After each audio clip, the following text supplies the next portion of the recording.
So if you're playing with your friend and you want to draw a game of chess in style, that's how you do it. White plays e4, black plays e5, and after knight c3 and bishop to c5, white plays knight a4, attacking this bishop here. But I hope you're ready, because we already have bishop takes f2 here, sacrificing the bishop, and after the king takes it, we have queen to h4. And if you play g3 here, queen is going to take on e4, and we're attacking the rook and the knight. So white is going to lose one of them, and he of course doesn't want that. So he's gonna play king to e3, and after queen to f4 check, king to d3 is the move here. Because if you go to e2, again, we're gonna take this pawn and also the knight.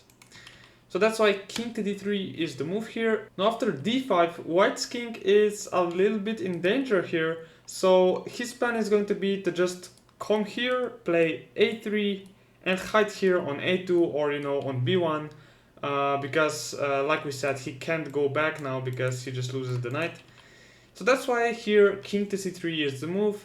And now after queen takes e4, he plays king to b3, protecting this knight here, because it's attacked. And now knight a6, basically threatening mate here on b4, and that's also the reason why white can't play knight c3, he just gets mated.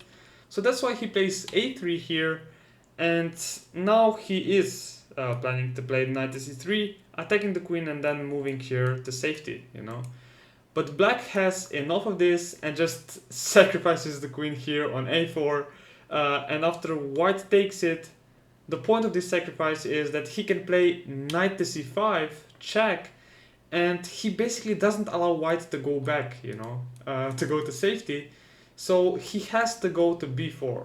Now this crazy variation doesn't end here because black plays a5. Oh my god, he's also sacrificing the knight here. I mean, he sacrificed, a bishop, a queen, and now also a knight. I mean, he's going to give up the whole board here. Now, first of all, white can't play king to c3. The point is, of course, that we're going to play d4 check, and after king to c4, b6. And now we're just threatening bishop to e6, king to b5, and bishop to d7, and it's going to be a perpetual check here. Because the king doesn't have any more squares, All of these squares are basically protected by our pieces. So that's why after a5 check, he has to take on c5. And now we just play knight to e7. Of course, protecting our pawn here, the king is in the center, and as you can see again, all these squares here are, not this one, but all these squares here are protected, so the king can't go back. Now that's just crazy to me, And he also has a queen, and he can't help himself with it, so it's a really nice variation. Now, you might ask yourself, why is this working for black? Well, the point is that now whatever white does, he can play bishop to b5 check, of course, and we just move with our king to d8.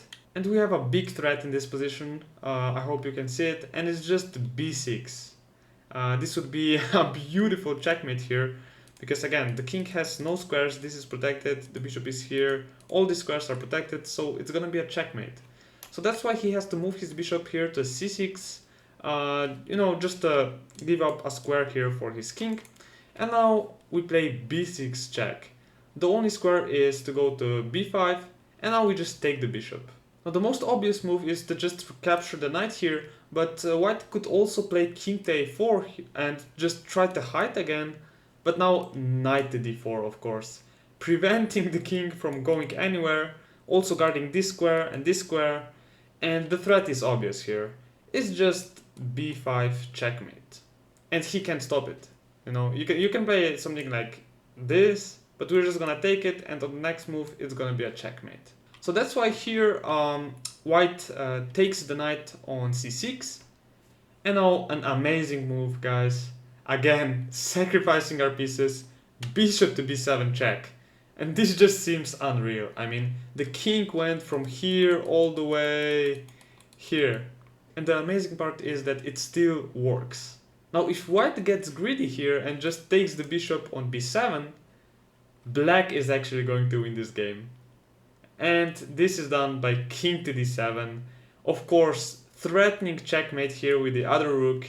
The king can't go anywhere. I mean, he can give you a check on g4, but after king to d6, a simple move, white doesn't have any useful checks anymore, and this is going to be checkmate on the next move. So it's just beautiful, I mean. But white doesn't have to take the bishop, of course. He can play king to b5 here, but after bishop to a6 check, we can just repeat the moves here, and the game will end with a draw. So guys, if this isn't one of the craziest draws you've ever seen in your life, then I don't know what is. I mean, it's just amazing. And if you guys enjoyed it, by the way, please like the video, share it, and I'll see you guys in the next video.